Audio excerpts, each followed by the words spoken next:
근데 이제 한동훈 장관을 제가 오랫동안 이렇게 봐오면요. 네. 이게 이제 윤석열 대통령과 과연 아바타냐 이런 문제는 좀 다시 봐야 될 측면이 있습니다. 왜냐하면 그 한동훈 장관은 개인 캐릭터가 굉장히 독립성이 강한 캐릭터예요.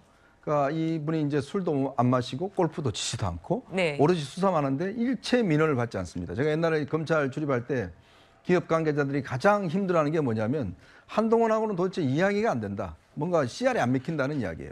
그래서 예전에도 굉장히 어떤 내부에서 우려가 많지만 그러나 한동훈 장관이 수사는 워낙 잘하니까 이거 뭐 말을 못했던 거거든요. 그리고 사실은 윤 대통령하고 뭐 일치한다. 물론 본인이 이제 그 추미애 장관에 탄압받으면서 일치한 측면이 있지만 지난번 사면 같은 경우가 아주 대표적인 케이스입니다. 그때 기업 관계자들을 사면하려고 했는데 한동훈 장관이 끝까지 반대를 했어요. 네. 결국은 그때 1차 사면에 기업 관계자들이 포함되지 않았습니다. 왜냐? 본인이 일단 수사했는 기업 관계자 이거 지금 하면 안 됩니다라고 해서 윤 대통령이 몇 차례에 걸쳐서 제가 알기로는 기업 관계자 왜냐하면 법무부 장관이 올려야 되거든요. 네. 대통령이 지시 안 해도 되는 게 아니거든요. 그렇음에도 불구하고 본인이 끝까지 안 올렸어요.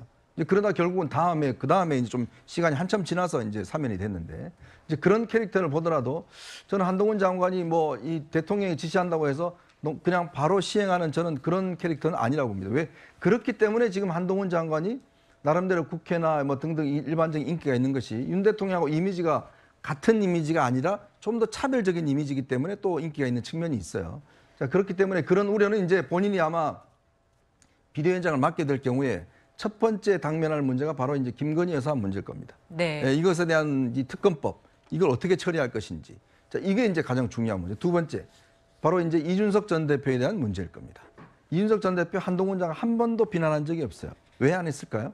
그러니까 결국은 뭐냐면 한동훈 장관이 비대위원장 돼야 본인이 뭔가 살 길이 생긴다고 생각하는 거거든요. 네. 그런 측면이 있습니다. 자, 그리고 이제 공천 문제예요. 공천 문제 같은 경우도 지금 제가 알기로 평균적으로 한 35, 40% 정도 그동안 물갈이가 되어 왔거든요. 국민의힘도 마찬가지일 겁니다.